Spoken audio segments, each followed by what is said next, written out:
is the Miller Lite Cowboys Hour. Supported by Albertsons. And brought to you by Miller Lite, the only beer of the Cowboys. It's Miller time. Albertsons and Tom Thumb, the official supermarket and pharmacy of the Dallas Cowboys. Lucchese, the official bootmaker of the Dallas Cowboys. Blockchain.com, trusted by millions, trusted by America's team. And by Omni. Omni Hotels and Resorts, the official hotel of the Dallas Cowboys. It's Victory Monday! Now your hosts, Hailey, Sutton, and Brad Sham. Yes, it is absolutely Victory Monday. Thank you for being here. Thank you for coming out to Christmas in Palm Springs. What the heck's going on with the weather? I have no idea. But it's Victory Monday. Where's the Victory Monday Club? There they are, right there. They have shirts now. Do they normally? Y'all normally have shirts? They've been wearing these shirts every week. I can't see. Yeah. I get so distracted by the signs. You guys did such a good job on the signs that I don't even see the shirts. Victory Monday, and the Cowboys are 9-3, huh? 9-3. 9-3. How about that? Bad. That's pretty good. We are at Cane Rosso in the Star District in Frisco. We're delighted to have those of you who are here with us to enjoy the company of the Cowboys' great kicker, Brett Maher. Thank you for being here tonight, Brett. Yeah, thanks for having me. Welcome to all of those of you who are listening, wherever you're listening on the Dallas Cowboys Radio Network. Thanks for joining us. Thanks for joining us anywhere and anytime you are joining us streamed on DallasCowboys.com. Those would be the little boxes, Brett. You can look in the little box right in front of you and wave to the nice people. Hey, there's a lot of them. There we are, yeah, there are. That's right. A lot of people are tuned in. So, appreciate you. You didn't know you had your biggest fan in I the know, building, that's right. did you? I love it. I love it. When you're having the kind of year you're having, both individually and as a team, you have a lot of biggest fans all of a sudden. That's right, and I love Victory Monday also. How is, other than the feel-good fact that you won the game, is there Victory Monday any different?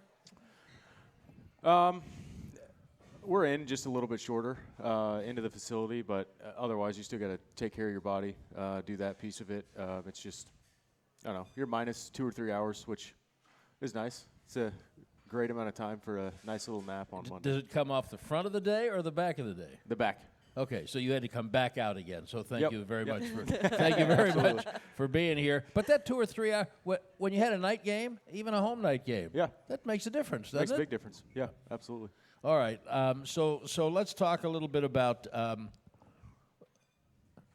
going to get right into the Brett Maher. This is your life. Here we go. Because this is, I've said this before. One of the reasons that that personally I hope the team really does well and has a nice long postseason run is that when that happens, the individual stories get told. That there's not time for the country to pay attention to everybody. When you're down to a handful of teams, then they're looking at everybody. And I think everybody ought to know your story, because when Mike McCarthy came up with the theme of resilience for the year, did he consult you first? Did he say, what word would you like? Or No, that could be your travelogue. Yeah, I do. That's been a calling card of mine for many, many years. So yeah, it did. It worked out perfect to fit into this culture, what the new staff is doing since the last time that I've been here, and yeah, it's been fantastic. Yeah, we're going to get into this. Is Brett's third iteration as a Dallas Cowboy, and we're gonna follow along the steps of the way in what to Brett might feel like excruciating detail in the next few How minutes. long is this again? Yeah, 6-7 hours. 7. You won't even. You'll reach a point of numbness, and you won't even know you're here anymore. Perfect. But let's talk about the groove that you are in. It's first of all, it seems to me, since we're humans and none of us perfect, that you kind of take it personally almost every time you don't hit the exact kick that you want to hit. Am I right about that? Yeah, I don't know that it's personal, I guess, per se, but I think you're always striving for being perfect in whatever you do, with also having a healthy understanding that that's not possible. And that's kind of a fine line to walk. And I think with kickers especially, to get on the wrong side of that line is pretty easy.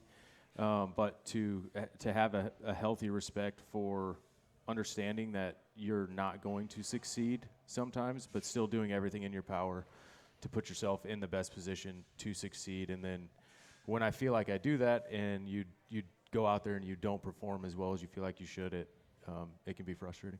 Are you like 88% for the year on field goals right now? Is that right? I think 87, yeah. 87, okay. So just so you know, we can look this up, but I'm fairly sure that Jan Stenerud, the first kicker who was selected to the Pro Football Hall of Fame, is in there at somewhere around 56 or 60%. Yeah. Okay. And now, if you're below 90, you're going to be extra scrutinized, right?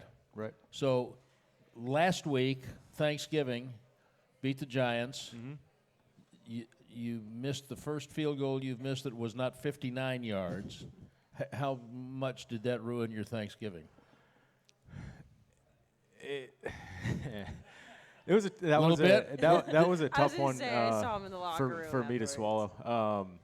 And it's tough because I'm super happy for the team, and we had a fantastic, month or so now, 3 weeks, whatever that's been, and it's such a fantastic holiday. And for those of you that don't know, my wife and kids live back in Nebraska. They were all down for the holiday as well, so I was able to spend a half hour, 45 minutes to kind of sulk on my own, and then once I got up after the game and was able to see them, was able to kind of push that aside for a couple days, and we had a nice long weekend, and then you go back and you rewatch the game and you Sulk again? try to not go down into the rabbit hole. So where does that come from? I mean, does that aspect of your personality carry over into the rest of your life? Which part of it? Just lay down here on the couch, and we're going to talk about you. Yeah.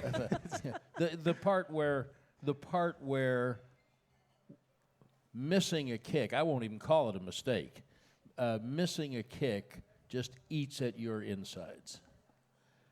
I think it's due to the amount of prep that I put into each particular detail of what I do, and it's more than just that. I don't kick that many balls relative throughout the week. You got offense runs 70 plays a day, and defense does the same. And over special teams, we've got a certain amount of time to get different things kind of squeezed in, and I'll hit 30 or 40 balls throughout the week, and that's it.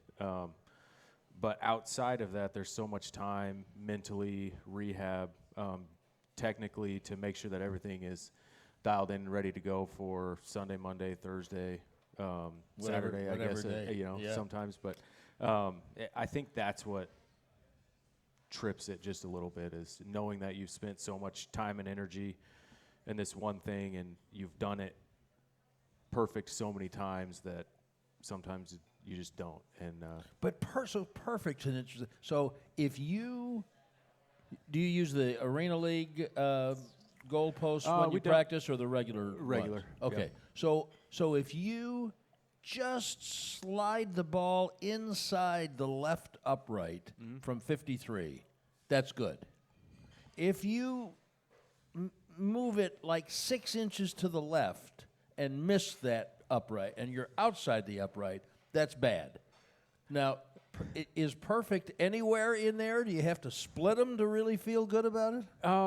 I do a lot of it based on how the ball's rotating and how I feel like it comes off my foot. So we watch film, obviously, of the kicks that we have, and there are some balls where I feel like they came off my foot super clean, and they're maybe left third, right third, whatever it is, and then you go back and maybe you were just a half an inch off on your approach, or coming back, the line that you picked maybe wasn't exactly perfect, but everything felt clean, and that's fine, because at the end of the day, you're exactly right. You get all 18 feet of the goalposts, and they 3 points if it goes in, and it's 0 if it doesn't. So it's very black and white. in terms of that, but there's a lot more detail into it. Was there an added layer of frustration on that Thanksgiving game, knowing you were coming off of such an incredible game in Minnesota and then having that frustrating performance you just talked about against the Giants? The piece of frustration was, for me personally, we were kind of cruising through that whole game as a team, and I think I got a little bit ahead of what the actual moment was, and I knew, I had a great weekend ahead with my family, and we were up by 15 or whatever, and converted a couple long third downs, and I think I just kind of got a little too far down that rabbit hole, and then you get called on, and if you're not ready, especially in this league, you're going to get exposed pretty quick. But we talked out. If you guys haven't seen, I sat down with Brett a couple weeks ago on 1st and 10. He's not a sneakerhead, for those of you who didn't know. But one of the things we talked about was just kicking being such a high-pressure position. Mm-hmm. You talked about, staying grounded in the game and making sure you stay locked in. In a game like Sundays where you weren't really called upon other than to do, kickoffs and extra points, how do you stay locked in and engaged in a game when you're not really involved in kicking field goals? Yeah, a lot of it is just personal awareness for where I feel like my, levels of modulation are. And I know about the sweet spot where I feel like I need to be in terms of how engaged I am and where my energy level is. So I was not going to let that get me again since it just had the week before. I was ready to, especially with how our defense was playing, up until they took a knee, I was like, we could get a sack, fumble, touchdown, so you better be ready to go. Do you allow yourself to get excited with the guys whenever touchdowns and stuff are happening, or do you have to just be laser focused? Touchdowns, not so much, because generally speaking, the next two plays I'm involved in. Once the defense gets the ball back, there's a little more time there's a little more time to take a breath.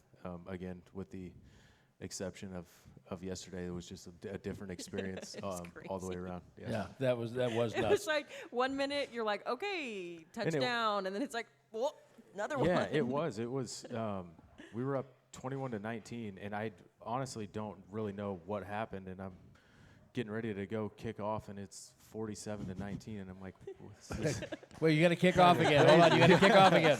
Yeah. CD said, because he was asked in the locker room, he was like, at what point did you guys realize that this one was out of hand? And CD was like, I think maybe when it was 30-something. It just happened so fast. Yeah, it was just a darn defense just kept taking the ball kept away it and scoring. Well, I think you're going to want to hear, it's going to be helpful for everybody to hear Brett talk about his journey, the difference between the Brett Maher who came to camp this summer and the one who was here just a few years ago.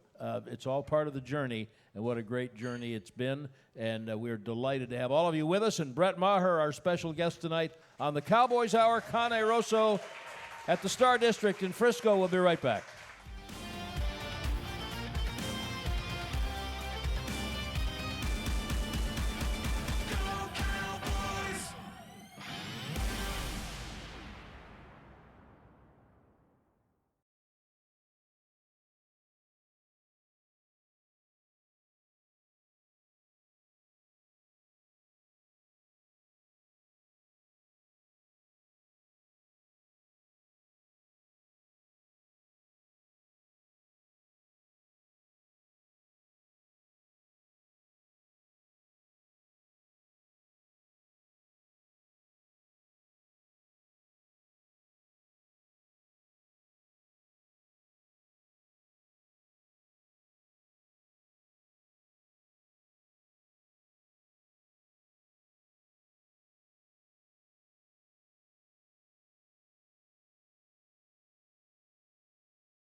Lite Cowboys Hour, supported by Albertsons. Back to Cane Rosso here on the Cowboys Hour, presented by Albertsons and Tom Thumb. Get 10% off your groceries every Dallas Cowboys game day when you wear your Cowboys jersey. Albertsons and Tom Thumb, the official supermarket and pharmacy of the Dallas Cowboys. Brad, I'm going to give this the good old college try. It's Victory Monday. Victory Monday! Good. They're good. They're coachable. I realize my delivery has to be better I mean, sometimes. I think it's the whole thing. It's not just it's everybody.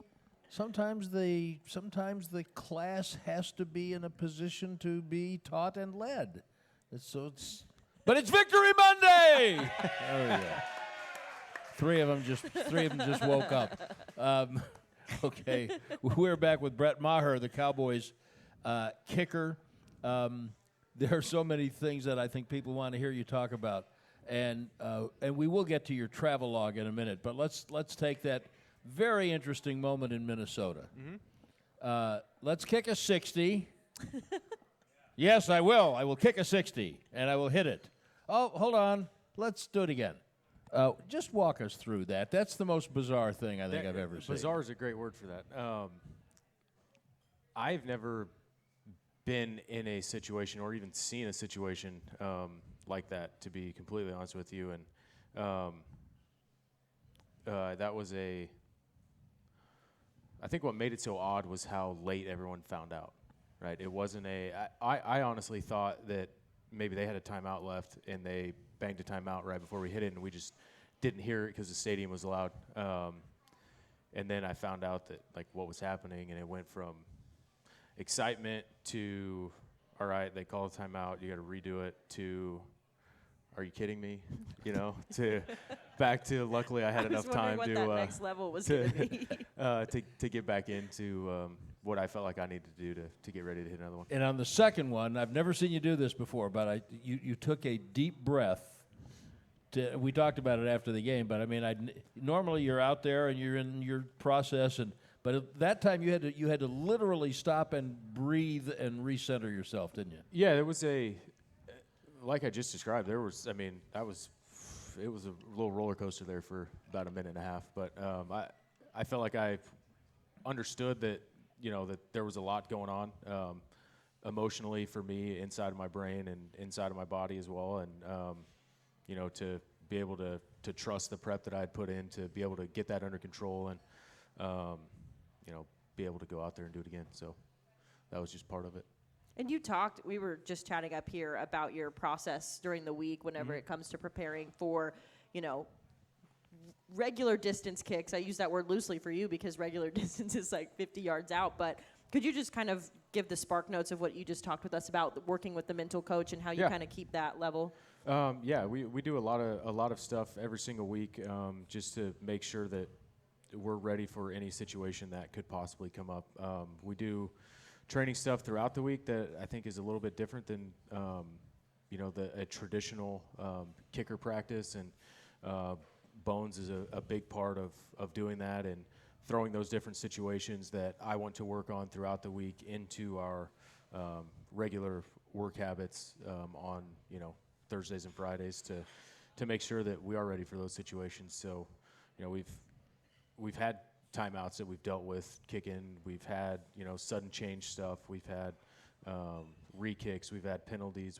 We've gone through all of those things, which gives you confidence that you're going to be able to handle it when it actually means something on Sundays. Does a 60-yarder, not talking about a walk-off, does that feel any different than 42? Yeah, honestly, the biggest difference between those kicks is they all come at end of halves, right? No one's going to line up and hit a 62-yarder with in the first quarter, third quarter, whatever. So it gives me an opportunity to actually let some emotion out because I know there's nothing after it. And for that reason, it does make them a lot of fun because, there's big kicks throughout games, and several games. I look at, we were playing the Giants, Monday night early in the year, and I think we were up 6 and hit a 45-yarder with 6 minutes left, 4 minutes left, something like that.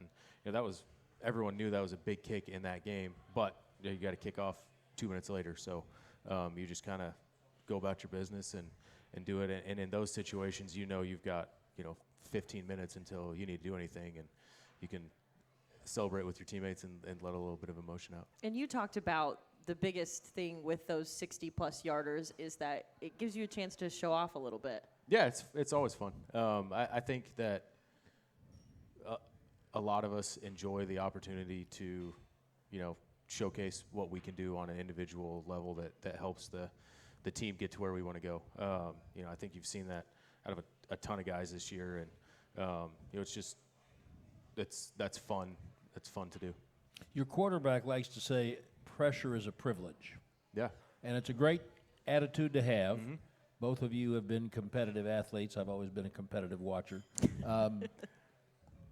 Tell us about so if you line up for 55 or 56 yards just in the run of play, and that's not that unusual, mm-hmm. especially when the coaching staff trusts you, and they do, then how do you not have in your thought process, if I miss this, we're giving up humongous field position, so I better make this?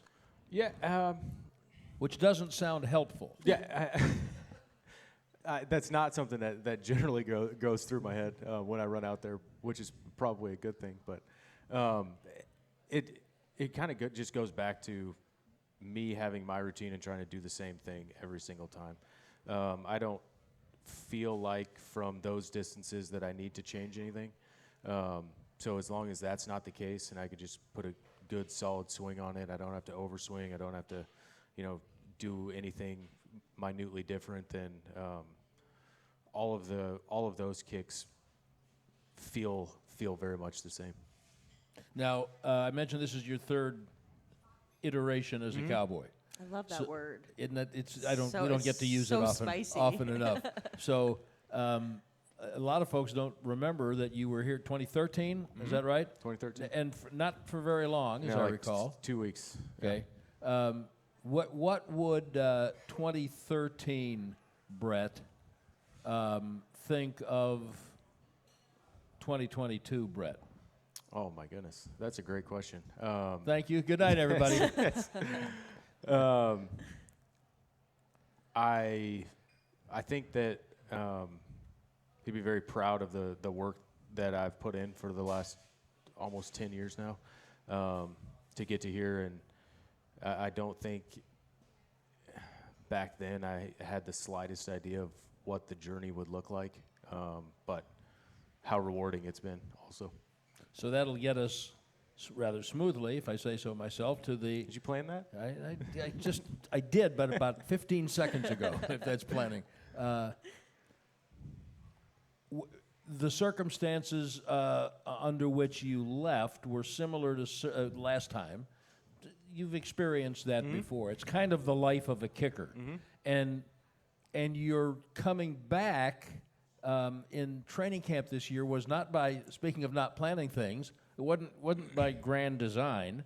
And look at the success, and you seem not a different kicker. You seem a different person in terms of mental approach or comfort or something. I've just seen so much more, and every year I feel like I learn something beneficial to myself personally and professionally, and I hope to continue that for as long as I'm playing and as long as I'm a husband, as long as I'm a father. I don't think that situation is different, I guess, in terms of different realms of life. What's cool about it is there's an audience, so I feel like there's people that kind of get to enjoy the ride and the journey and the ups and the downs and all of that with me, and that makes it a lot of fun. I lost my train of thought. Dang, that was a good Well, answer. while it's being derailed, we'll take a break. Perfect. And it's been a long day for some of us. Some of us didn't get 2 hours off at the end of the day, okay? Brett Maher, the Cowboys kicker, is our guest this evening. We are at Cane Rosso in the Star District, and we'll be right back on the Cowboys Hour.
Cowboys Hour, supported by Albertsons.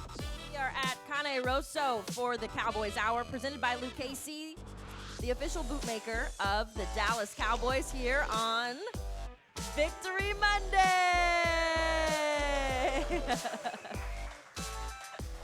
I'm getting better. You Reps. know, we're missing a bet. Joe Trahan, we're missing a bet. I don't know about this. It's the Cowboys Hour. It's the Miller Lite Cowboys Hour. Victory Monday should come with at least a free round of Miller Lite for everyone. Come on, Joe. Shouldn't it? Kelly, shouldn't it? Kelly's Give like, the we've people got what they want. sponsorship. Hey, I'll tell you what, boy, I'm going to set a bad precedent right now. Those of you who are here at Cane Rosso, if you would like a Miller Lite right now, hold up your hand. Okay, so can I get someone from the wait staff? I'm buying a Miller Lite for everybody whose How about that? hand is up right now. It's the Miller Lite. Keep your hand up until they get your order, and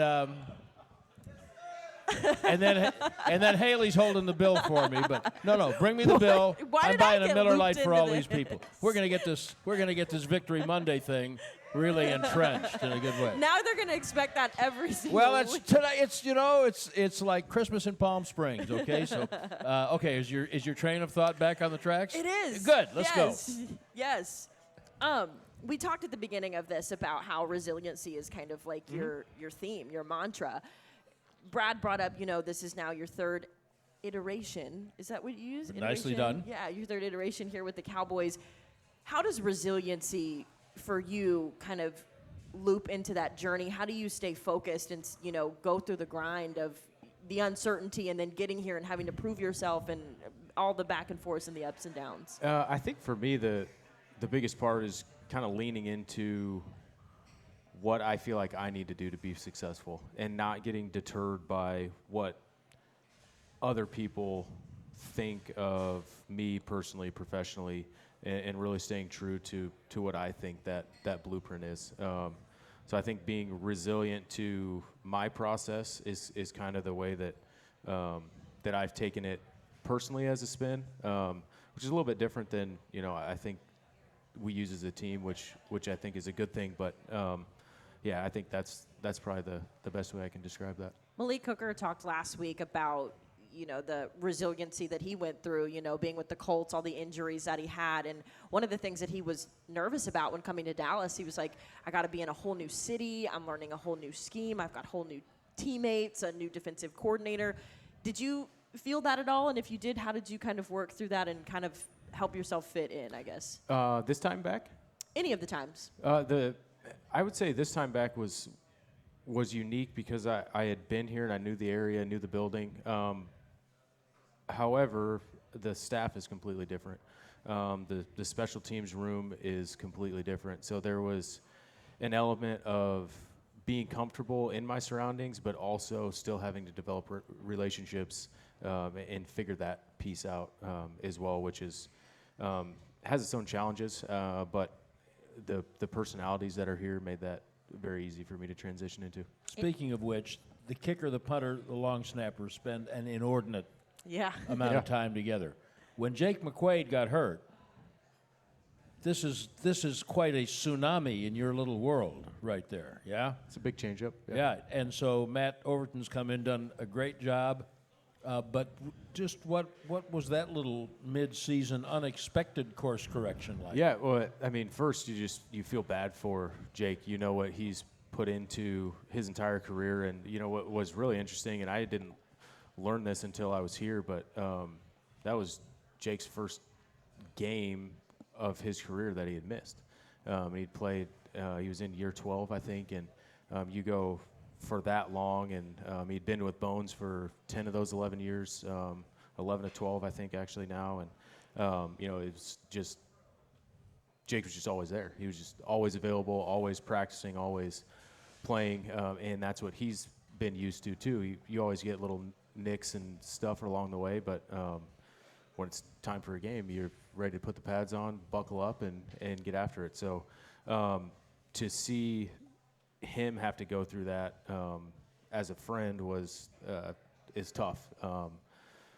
Professionally, it was just another challenge for us to get over, and it speaks to the theme that we were just talking about of being resilient, and whether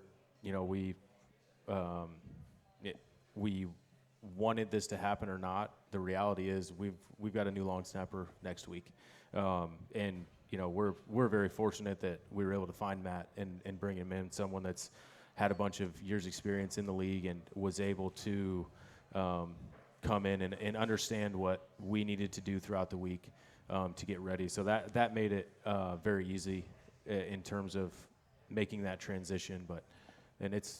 That's a part of this game that is never fun for anyone. Can you describe the three of y'all's dynamic with one another? Because I know when you look at some of the groups on the team, the first one I always think of is the tight ends because they're insane. They're hilarious. Hilarious. Because you love these tight ends. I do love these tight ends.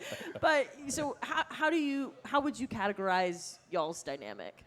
I would say very close, and I think we all understand how much we need each other to be successful.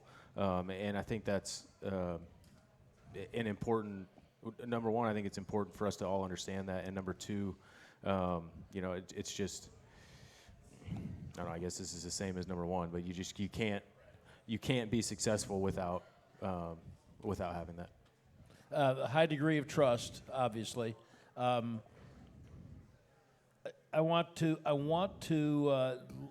just want people to understand a little bit about the travelogue because it's not just in the NFL. These are the teams and years. I can't do this from memory, so I'm reading. Yeah, I was going to say there's going to be a quiz at the end of it. This is how you actually get your free Miller Lite. That is correct. That's correct. This is Brett Maher's professional, not college.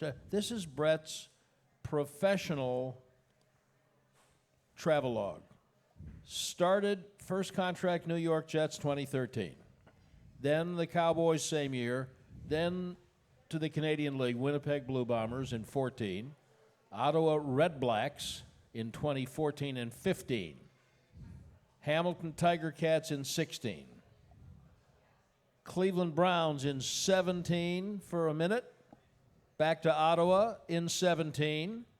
Then the Cowboys in 18 and 19. The Jets in 20. Washington in 20. Houston, how long were you in Houston? 8 weeks. In 20. Cardinals in 20, lapping over into the calendar year of 21. The Saints for 3 or 4 games? 8. 8 games last year, including one against the Cowboys, and then now here we are. Now that is ridiculous. Yeah, I think the quiz is where haven't you played? That's I mean, a better quiz question. Kidding. Did you, when you decided to pursue kicking as a job, did you have any idea that kind of thing was possible? I really didn't think I'd get fired that many times, Brad. So no, I didn't. It's been a wild ride, and you know, and I know that it's been crazy, and that I've been in a lot of different places, but to hear you read it off, you know, it just it even blows my mind a little bit. What have you learned throughout this process of all the steps? Maybe, or was there like a point in one of these times when you were like, this is something that I've learned about myself that I want to carry over wherever I go next? I think the biggest thing that I've learned throughout the whole thing is that it's how much effort it takes to be successful and get what you want. And I think that's, you know, something that, looking back on it, I think it's something that my parents tried to teach me growing up, you know, whether I listened all the time or not. And something with my children now that you know, I want to instill in them also, that it's not easy always, and really even very often. But that doesn't mean that it's not worth the journey and the tears and the sweat and the sacrifice that it takes to get to whatever you want to be in any profession, anything like that. Is your family with you right now, or are they back in Nebraska? They're back in Nebraska. So since your wife can go on DallasCowboys.com and see this, Yeah. I think this would be a good opportunity for you to speak about what an absolutely incredible woman she Oh must my gosh, be you're not kidding, to Brad. be putting up with all of this nonsense. Yeah, she is my number one fan and supporter since, you know, even before we got married, really, even in college, was she knew less about what this journey was going to look like than I did, and I didn't know very much. So for her to be able to be as selfless as she has been, and as supportive as she has been throughout this whole thing is, yeah, I feel very lucky to have her. And now you have babies too. What's it been like being a dad? Being a dad is awesome. I'm not sure that anything I can do gives me more joy than watching them, being with them. It's a lot of fun. We've talked about, because I think every person pretty much other than Osa who's been on the show has kids. And one of the things Brad always likes to say is, oh, like when you get home, like they don't care what you do in the game. They just love you and they come home. Uh-huh. I know you have older kids, so are they at that point where they watch you and know what your work is? Yeah. Know what my work is, I think, is the older one is getting there. And she understands that there's more to it than just going and kicking footballs. And she's in second grade now, so she's starting to ask more in-depth. She's an old salty veteran now. Yeah, that's right. Second grade. I mean, that list is she's covered everything except for like the first 3 stops. So, yeah, she's been part of a lot of it, and she's starting to understand a little bit more of what it takes and what goes into the job. But the middle one, and I'll only say this because I know that she probably won't watch this, but my wife was talking to me like 2 weeks ago, and she goes, Lakin is her name. Lakin asked me the other day, well, what does Dad do for a job? She said, well, Dad kicks for a job. Well, I know, but like he just kicks. Like what does he do for? What does he do? What does he do during the week? He can't just go kick footballs. From 9 to 5 for 5 days a week. That doesn't make sense. So she's not quite there. But she said, no, honey, Daddy works 20 days a year. Yeah, that's exactly. For 3 hours a day. Yeah, that's right, and that's it. And then the rest of the time he just does whatever he wants to do. He just FaceTimes with you and plays golf, all that fun stuff. Yeah. Okay, we have a microphone to pass amongst you. Joe Trahan, are you doing the duties again this evening? Joe will have the microphone. If you have questions, those of you here with us at Cane Rosso at the Star District in Frisco, if you have questions for Brett, we will take them. And we have few more details on the travelogue to touch on as well. Brett Maher is our guest on the Cowboys Hour this evening, and we will be right back.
Cowboys Hour, supported by Albertsons. The Cowboys Hour is the Miller Lite Cowboys Hour. Miller Lite Cowboys with the Hour. official Miller Lite Cowboys Hour. And you're welcome. It's presented by Papa John's. Better ingredients, better pizza. Papa John's. We have had such a good conversation with kicker Brett Maher on Victory Monday. Victory Monday! Victory Monday. You got to have a little more energy, Haley. See, so here's Haley is here's the so thing. tired. That's true. I Haley am is so exhausted. tired, yeah. First primetime game, so here's the baby. But what I'm trying to do is I'm trying to test the waters, right? Like I don't want to punch it every time. Punch it every time. Okay. Well, the Punch expert it every says it, so time. I'll punch Yeah. it. I'll do better next time, I promise. You're doing fine. I think we're going to take some questions, though. Are we ready? Joe Trahan's got the microphone. Who's got questions for Brett Maher? Hello, Brett. This is Rambo. How are you this evening? I'm good. How are you? Great, thank you. I have a question. So, there's been a lot of talk that Micah Parsons can play any defensive position. You know, any position that he's played, he's done great. Mm-hmm.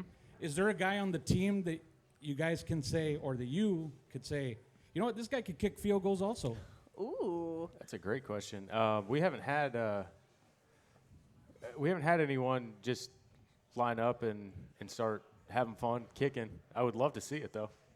So I don't have a good answer for you. This is really interesting. Go ahead. Sorry. No, I was going to say my guess is that Micah would be better at kicking footballs than I would be at, at trying to play Tackling defensive end. people. So yeah. Joe, how many years ago was it that Jeff? I'm having a mental. Jeff Heath. Was it Dan Bailey and he got hurt and Jeff Heath Yeah. had been a kicker in high school and he kicked a field goal, didn't he, in a game in Oakland? Yeah. 49ers. Very good. Thank you very much. We should give the headset to other people. So I don't want to get anybody in trouble, including me. Early in the year, before Jake got hurt, I don't know how the subject came up, but the question was, who is? I mean, there's a depth chart every week. If someone gets hurt, if Tyler Biadasz has to miss a play, we all know who's going to go play center. So the question was, who's the backup long snapper? Coach Fossil absolutely refused. Now, I know who it is, but Coach Fossil refused to identify the backup long snapper because he thought it would be possibly something that the other team could use, but he didn't have any problem saying that if Brian Anger twisted his ankle and needed a tape job, that you'd be the next punter, right? Yep. How much punting have you done? Enough to be able to get through a punt or two. Okay, a punt or two. Okay. Or I whatever love the whatever the game specificity. allows. Okay. But you have no idea who, if you had to get your ankle retaped, Brian would. Brian would be the Yeah. kicker. And Yeah. what's his range? I don't know.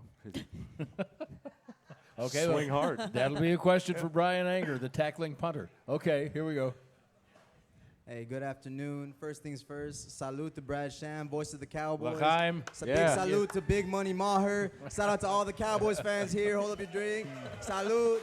Hey, I appreciate this, and I appreciate y'all doing this for the fans. I wanted to ask, I know you've been an on and off member of the family for a couple years now. How does the chemistry feel this year compared to previous years? Because personally, I feel like the accountability and chemistry of this team is undefeated, and it has big hopes for me. How do you feel about that? Yeah, I think the locker room is a special place that I don't know that I don't think that you know what you're in the middle of until until you're not in the middle of it. So I don't know that I have a great answer for you other than the amount of respect that everyone has in that locker room for what everyone else does. There's no bickering, complaining, any of that stuff. It's a very enjoyable place to go to work every day. So I don't, I've been a few different places, as Brad pointed out here a couple minutes ago, and this is one of the most enjoyable locker rooms that I've been in. Yeah. Thank you. Thank you. Okay, this looks like trouble for you. Oh, Brett, yeah. right here. Thank you for letting me ask you a question. So, what are you thinking when you're about to kick? That's a great question. Terrific. What's your name? Noel, And how old are you? 9. And are you a kicker? No. Would you like to be? Yes. Okay. Thank you very much, Noel. All right, Noel. There's a couple things that I kind of go through every single time that I'm going to go take the field to kick an extra point or a field goal. I'm not going to tell you exactly what those are because that's kind of my secret. But there's a couple different technique cues that I go into, but I think the biggest trick is the biggest point is you have to be in control of what you are thinking about. You can't think about what the surroundings are. You have to be very focused on what you need to do. And I think if you can handle that piece of it and not let other things make their way into your head and start thinking about those, then I think that's how you be successful. So I don't think it's as important what you're thinking about as long as you're purposefully thinking about it. Did that help, Noel? Did you get that? Yeah. Yes. Yes. Thank you. Great question. Thank you. I don't know how many of you know, Hailey was a truly outstanding college soccer player at North Texas. Did you ever think about being a kicker when you were playing soccer? It crossed my mind. I actually did a story in Montgomery with a young lady who she made history at her high school for being the first girl in the whole state of Alabama to kick a field goal in high school. So shout out to my girl. And that was the first time I'd actually kicked a field goal. I'd never really thought about it up until that point. I was pretty focused on soccer. And so I was doing my stand-up for the story, and she sets up the tee. We're about 35 yards out, so she's walking me through, all the steps. You got to come out this way and that. And I'm like, I can kick a ball 35 this yards. is local TV, whatever. We'll just do it. And when I tell you I banged that ball, like, I'll post it on Twitter tonight. It was incredible. So that being said, if you ever need a backup, just give me a call. Well, I'm not specific on numbers. I don't need a special number. Just throw me out there. What actually led me to that is hearing that question as your girls are growing up now and one by one becoming a little bit more understanding of what you do. How would you feel about it if the 8-year-old here in about 7 years, 6 or 7 years, came and said, Dad, I want to try out for the football team. I want to be a kicker? I have told her ever since, she could really start asking questions, and she'd bring up, well, look, like boys play these sports, girls play these sports, and my response to her has always been, if you are big enough and strong enough and good enough, it doesn't matter. It doesn't matter if you're a girl, a boy. If that's something that you want to do and you put the time in and you're good enough to do it, then there's a spot for you to do it. And does her mother agree with that? Yeah, absolutely. Okay, good. Yeah. Okay. I mean, not all mother. That sometimes that's big talk until she comes home and says, "Okay, I signed up and I've got a uniform and I've got football practice tomorrow." Yeah. Then that I think the different conversations would start once you come back from practice and what are the expectations were met or not. But yeah, absolutely. Okay, Joe, are we good? Okay. Back to Nebraska in the 2 minutes we have left, where you grew up. Mm-hmm. Played basketball and ran track. Yep. And played football. And some field. Yeah. Yeah, right. Did you play positions besides kicker? I did. I was a wide receiver and a defensive back. And why did you settle on kicker? I knew that if I wanted to go to like a bigger college program, that's what I needed to do. So kind of started focusing on that, and that kind of led me down this path. Was that always a goal of yours to play at a bigger school? It was, yeah. And when did you get the notion that I think I might just do this for money? Well, you were at Nebraska, so you might have. I was going to say, I don't think he's allowed to. And I missed. We didn't go. I missed the boat. Professional football. I missed the boat by a little bit on the college money piece. Yeah. I think I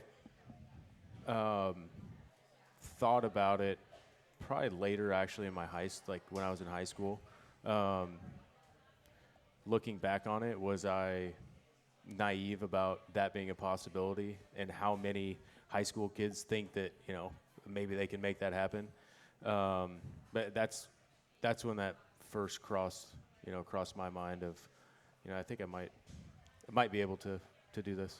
Well, your perseverance and your steadfastness of approach are exemplary and inspirational, and it's just great to watch you having this kind of success on your journey. And thanks for taking some time off the free part of the day to come in. On Victory Monday. There we go. That's great. Thank you, Brett. Brett Maher. All right, thank you, guys. We will be back one more show at Cane Rosso next Monday, and then we move across the street and upstairs to City Works for Hailey Sutton and Brett Maher. I'm Brad Sham, and thank you very much for joining us on the Miller Lite Cowboys Hour. This has been a production of DallasCowboys.com and the Dallas Cowboys Football Club. How about this, Cowboys?